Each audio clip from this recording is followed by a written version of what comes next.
We've just installed this 20 panel ground mount solar array as well as 32 panels across 2 roofs. This project has been a challenge. There's been a ton of obstacles to overcome and we're going to take you along with us for the ride from start to finish, so let's jump into it. I'm Jordan from Artisan Electrics and we do hundreds of solar installs throughout the country. We showcase tons of them on our YouTube channel and today's one is a bit of a special one, so we wanted to share it with you. So let me give you an overview of what we're installing here. We have 2 stacks of Sigenergy SigenStor batteries, one full stack of 6 batteries, so that's about 52 kilowatt hours of storage, a second stack that's got 5 batteries in it, and it's got the 12 kilowatt DC bidirectional-ready EV charger. We'll go into a little bit of detail on that in a separate video. The other thing that we're installing here, which is really unusual, is a ground integrated solar panel system. And you might wonder what on earth is one of those? Well, we're going to show you today in this video. We've also got 2 roof mounted solar PV systems, and there's been a bit of a challenge with one of the roofs, so I'll tell you about that shortly. Now, what's unusual about this property is although they use a huge amount of power and it's a large house, it's only on a single phase supply, which means we've had to work around some complications with installing enough solar to meet their needs, but still lining everything up with the G99 application. So we've actually got a 12 kilowatt and an 8 kilowatt inverter here. So that's a total of 20 kilowatt of inverter capacity. And that's kind of the maximum that we could get away with on this 100 amp single phase supply. So this is the plant room where we're installing all the equipment. It's basically a garage, but there's already quite a bit of equipment in terms of like the stuff to do with the heat pump system, etc. We've got our 2 stacks of Sigenergy batteries going on the wall here. And we've had to work around the customer's requirements, which has been a bit tricky because he didn't want to remove the shelf. Originally, I was hoping that we'd have the full height here and we could run some kind of trunking along to neatly conceal the cables, etc., like we've done on some other projects. But in this case, the customer wants to keep the shelf. So we've put our hardy backer on the wall here, and the Sigenergy stacks are going to come to about this sort of height. So what we're going to do is actually drop the cables down from the loft, drill a little bit of a hole in the shelf, and then run the cables basically down and into the top of the isolators from above. That'll enable us to still have everything quite neat and not much cabling on show, but working to what the customer wants, which is to be able to keep his shelf. So we've got the Sigenergy bases fixed, and now we're going to get the batteries in and stacked.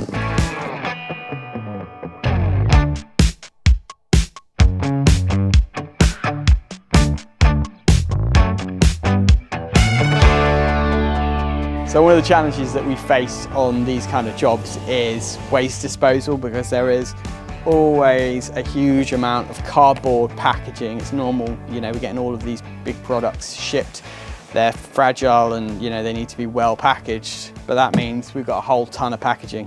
So we usually order a skip for these type of size projects. The skip should be arriving today, hopefully, and that enables us to just flat pack all the cardboard, put it into the skip, and then any other waste like broken tiles from the roof or little bits and pieces that, you know, we need to get rid of, we can get rid of it all neatly and efficiently. The other challenge is materials deliveries, because as you can imagine, there is a huge amount of weight of materials that needed to get dropped off at this site. For example, this pallet of panels here, we had a second pallet with another load of panels, all of the batteries, you're talking several tons of weight. That usually means getting delivered on a big lorry. So there was a big 13-ton lorry that arrived here to try and deliver this stuff. But because it's down a narrow lane, it's really tricky to maneuver a lorry down. So they've ended up having to offload it with a pallet truck and bring it down the lane on a pallet truck. Coordinating all of the materials for a project like this can be a real headache. So we join Ruben in the place that I'm often found, and many electricians are, in a small cupboard. Actually, it's a summer house shed under some kind of workbench. How's your day going, Ruben? It's going all right. I've been in a garage, in the mud, and now under a cupboard, so I've hit the sort of the trinity of the electrical industry. Oh yeah, I've been in lofted as well, so the quadrinity. Quadfecta.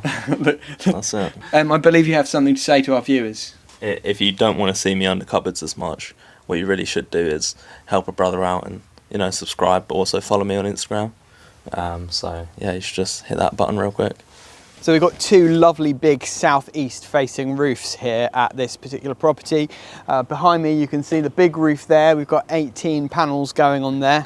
Now we were supposed to have 20 panels on this project, but that's another challenge, because when you get up on the roof and you do the final measurements, sometimes you find that it's not quite the same dimensions as you planned when you were doing the original design. So in this case we've lost a tiny bit of space, and rather than putting the panels too close to the edge and breaching the MCS guidelines, particularly as this is quite a high up roof and it might have quite a lot of wind, we've decided to reduce down to 2 less panels, which means that we'll have plenty of room to play with on that particular roof.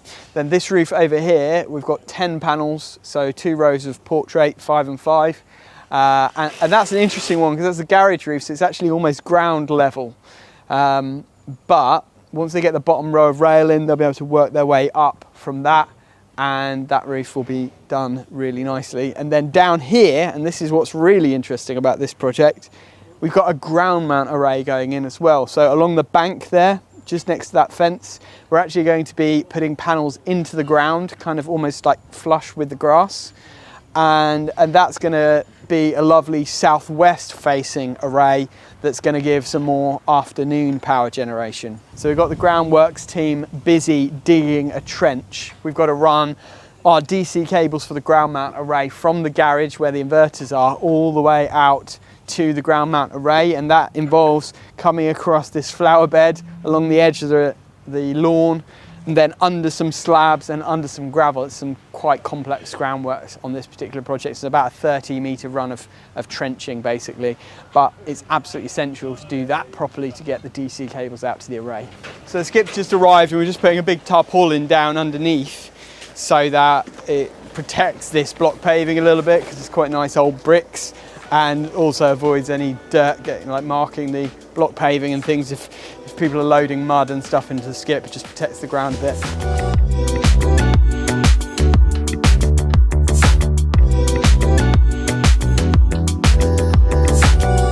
So on this roof, it's obviously a Rosemary tile, so we've been using hook stops, which essentially, if you look here, takes the weight. If this was a tile on there, and then when you get the panel on there, even when we're installing it, if it goes down, it will crack that one. So we also double up, we put extra protection, one there and one there, and they basically just pretend tile, and it all sits back flush with the roof.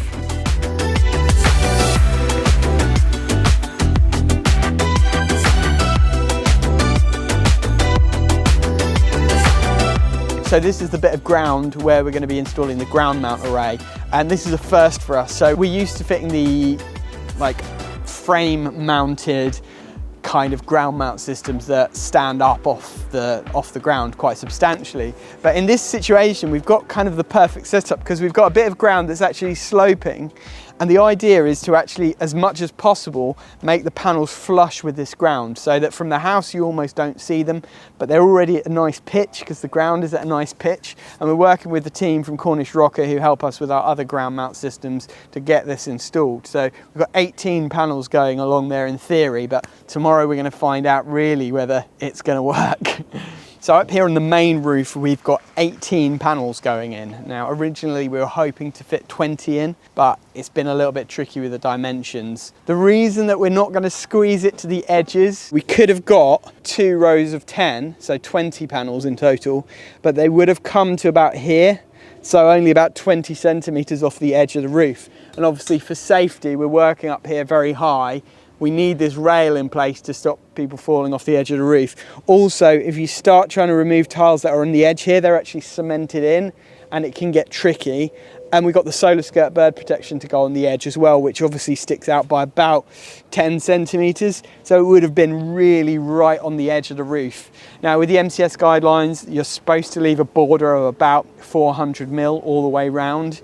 And sometimes we will go a little bit closer than that to the edge if we know that there's going to be very little wind. For example, down on this lower roof, we're not so much worried about that. But up here, it's quite high. There's potential for quite a lot of wind. I can already feel the wind blowing on me now. We want to make absolutely sure that this system is going to be here to last. And if that means sacrificing a couple of panels, I'm not particularly worried.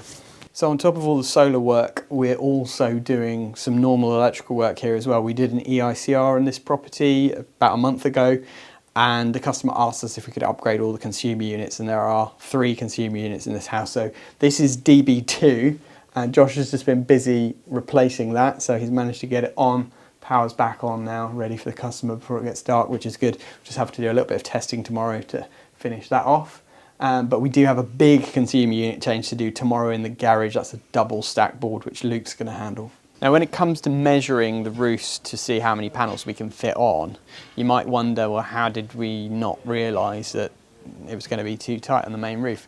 And the thing is that generally when we do our initial design, it's always based on Google Earth satellite imagery, which is usually pretty accurate, but there is a margin of error there, you know. And then when we've confirmed the quote, the customer's happy to go ahead, we do come out and do a physical site survey, and often then we'll get the tape measure out, because that's the most accurate way to measure, and we'll be able to measure the roof like that. This one was a bit more tricky because without the scaffolding being up, you couldn't just get up and measure the roof. And actually, since we've done the design for this project, we've been trying to find ways to improve the accuracy of our designs. We've actually got a drone now that can do laser accurate measurements of roofs. In fact, we made a video showcasing that drone recently, so I'll leave a link up here where you can watch that video. But if we'd have had that drone when we did the survey for this project, it would have actually helped us to get a more accurate measurement, and then maybe we would have realised that we couldn't quite squeeze that number of panels on that main roof. So for our ground mount array, we do need to put some local DC isolators in, just so that it's easy to isolate them at both ends. That way, if anything happens to the cable underground, you can isolate them from both sides and remove or repair the cable. So we've got this IP rated enclosure that we're going to put outside by the ground mount array with 2 DC isolators, 1 for each string. We're going to terminate our PV Ultra cable into these isolators, and then we're going to come out of this with probably just normal DC cable or maybe a shorter bit of PV Ultra out to the array.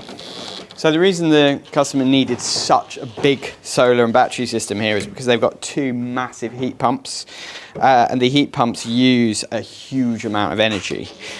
So although they're on a single phase 100 amp supply, they pretty much consume as much power as a lot of large houses that have got 3-phase supplies.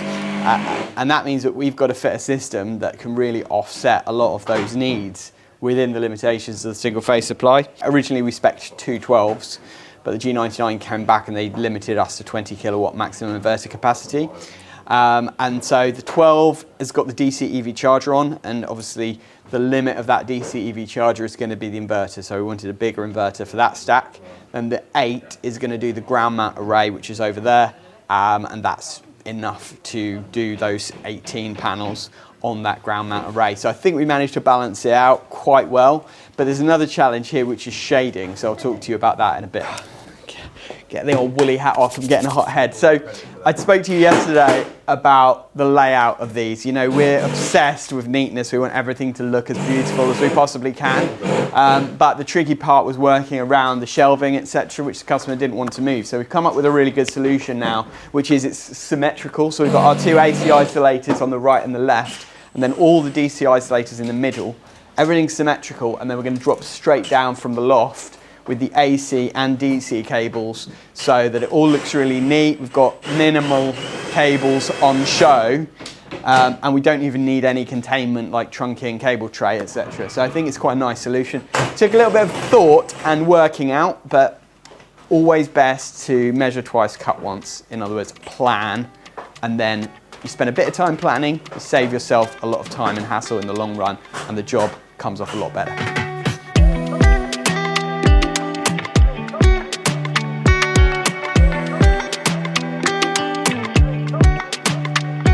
It's been a while, but the king of Artisan angle drilling is back in action.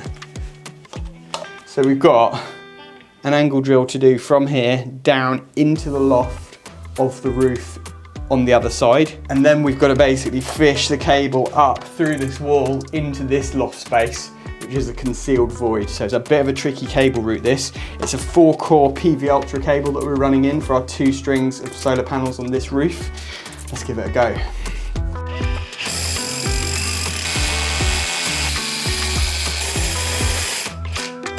How far, Luke? Okay, cool. Right, well, I was a bit too cocky there, so Round 2. This is why we always drill a pilot hole first, just in case. We're bang on the wood there basically, so we want to come at an angle like that.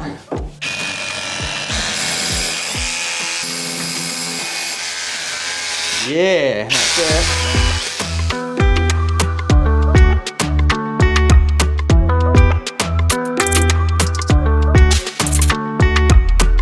With the new Van der Valk Ace stuff, they've actually designed this cable management clip that essentially all it does is clips onto the rail like that, and as you see here, the MC4 just holds into it. It's got a slot on there for 2 MC4s and multiple DC cables. The good thing with these as well is that when you end up maybe years to come to take the system off, you can take them off and they're reusable, unlike a cable tie.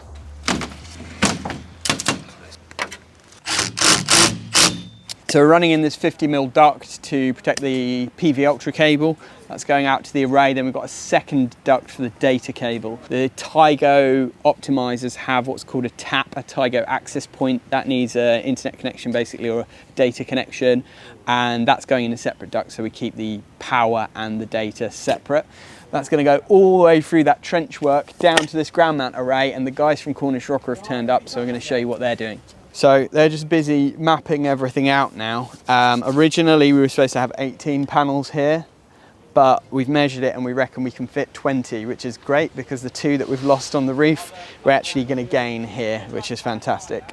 So they're just kind of laying everything out with the string line, marking where all of the anchors are going to go, and then they're going to be putting anchors into the ground, building a frame off those anchors, and then the panels will go on the rail which will mount onto that frame. One of the big challenges on projects like this is often the groundworks, the amount of digging that you have to do and the various obstacles that you might hit. You might have seen previously in a video where we actually did impact molding to tunnel the cable all the way out to the ground mount array. But in this case, there's too many potential obstacles, like for example, this beautiful big cedar tree with the roots. Obviously, we've got to be really careful around those. Even though it's not a protected tree, we still want to be super careful and just try not to damage any roots. So they've managed to dig around the tree without hitting any roots, which is great. There have been a few obstacles though, so it has been a bit of a headache to dig, but they're nearly there now. So I'm just busy putting away these DC isolators. We've got our 5 isolators here for the 5 different strings. And the incoming is obviously the PV Ultra. The outgoing, we've just used the internal cores of the PV Ultra because they're nicely identified red and white. So red is positive, white is negative. And then what we're going to do is we're going to use these Staubli push fit MC4 connectors on the ends. So I'm just getting it all ready, connected and everything so it's safe. Then we can test it and then we can plug everything into the inverters.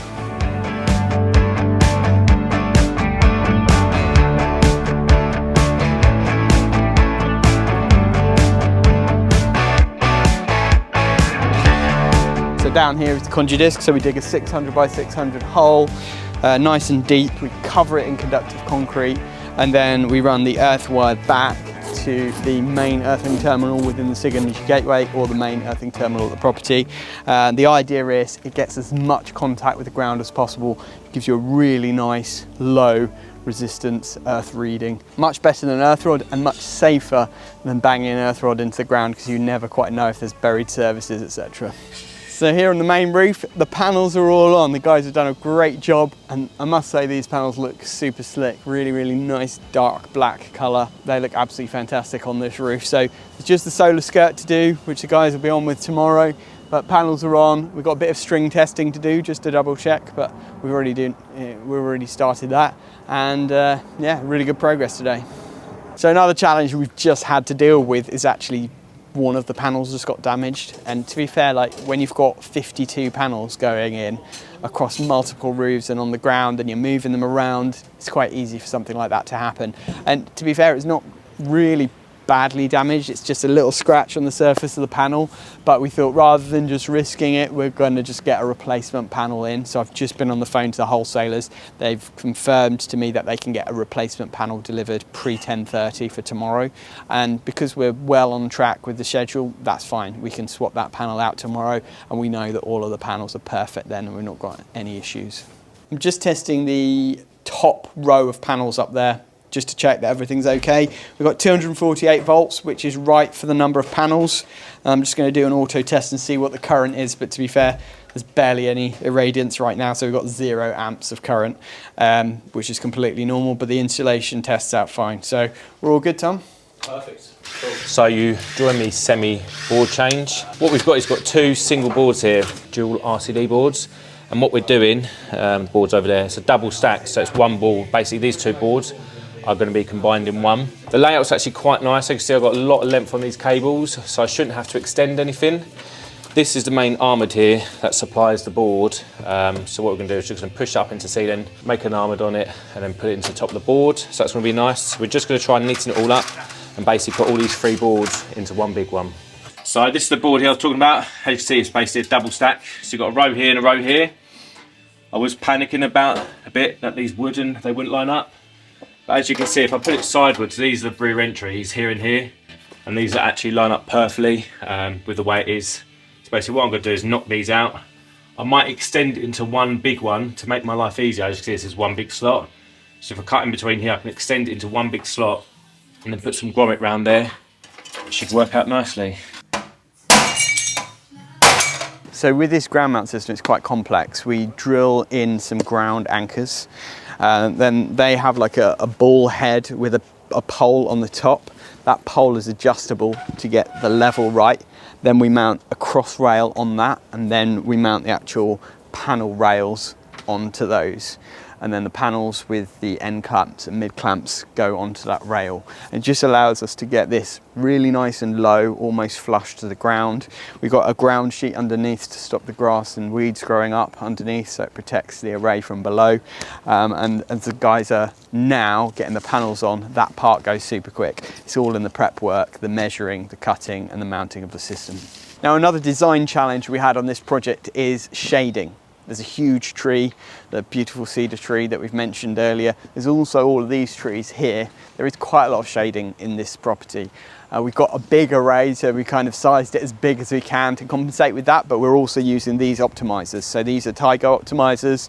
They work really well with the Sigenergy system. It means you don't need a secondary inverter, and they help to optimize the system on a panel by panel basis to avoid issues with shading. Now, inevitably, shading is still always going to be an issue no matter how well you optimize the system.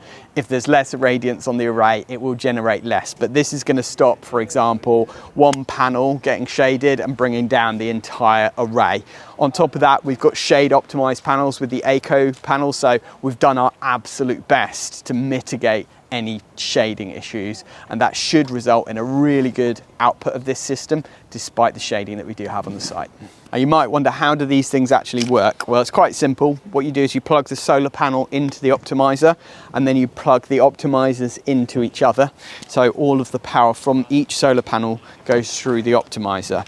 Then what you have is at each array, you have what's called a TAP, a Tigo access point. That's basically like a wireless device that speaks to all of the optimizers. That has a hardwired RS485 connection back to the main Tigo brain, if you like, which goes near the consumer unit. That needs a 6 amp supply, and that basically talks to all of the Tigos and allows us to get individual panel monitoring data. So on this particular site, the benefit, an additional benefit of having optimizers is that we can see every single panel, what it's generating. And if there was an issue with one particular panel, we would know about it and we'd be able to just replace that panel rather than having a very complicated fault find to try and figure out which panel was causing the issue. So there's lots of benefits to having these. Obviously it does add to the cost of the installation, but in a situation like this where it's a very high-end project anyway and we want to get the maximum out of the system, it's really a drop in the ocean. It actually really helps. So I'm just running a long run of DC to get to the end. So this is 6mm DC cable. We're going to neatly cable tie it all under the rails. And basically that does our leg to the far end. And then this end, we just need a short run from this close end to the box there where all the DC isolators are going. We've got these lovely little Rompotec spinners which make running cables out of drums like this super easy.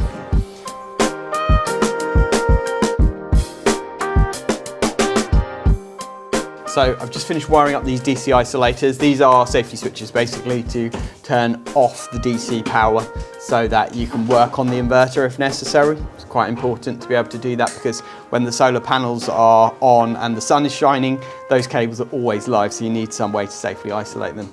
I'm just going to nice and neatly dress these red and white cables across now. These are the positive and negative DC cables, and then get them plugged into the inverters, and then we can shortly start commissioning.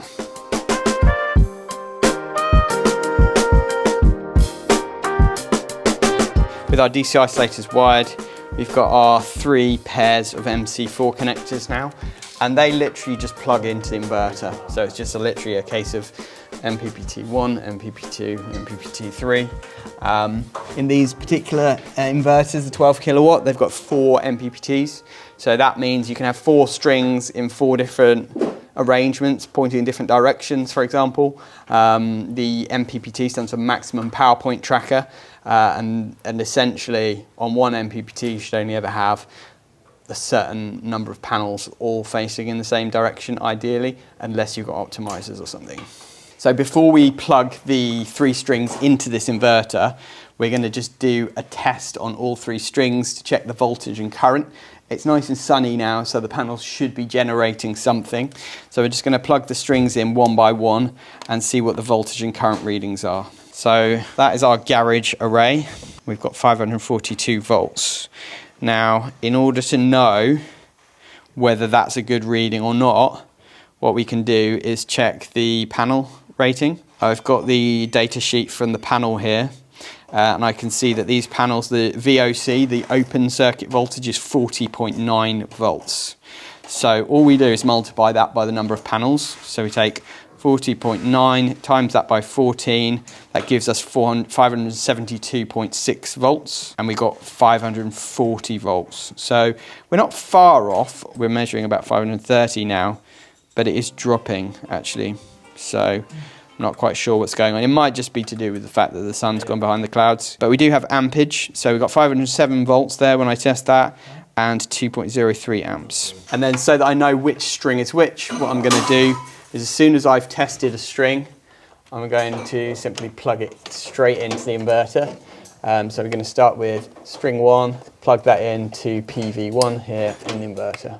Now before we liven up our inverters, we've got some testing to do on the AC circuits as well. So we're going to do insulation resistance test and R1 and R2, in other words, continuity of CPC testing on these, just to make sure that our installed cables are all earthed properly, there's no damage to the cables. We record all of those readings on the certificate so that we know everything is safe and up to scratch before we turn those circuits on. So the ground mount panels are all on now, they went on really quick, and all of the Tigo optimizers are plugged in, and we're ready to liven things up.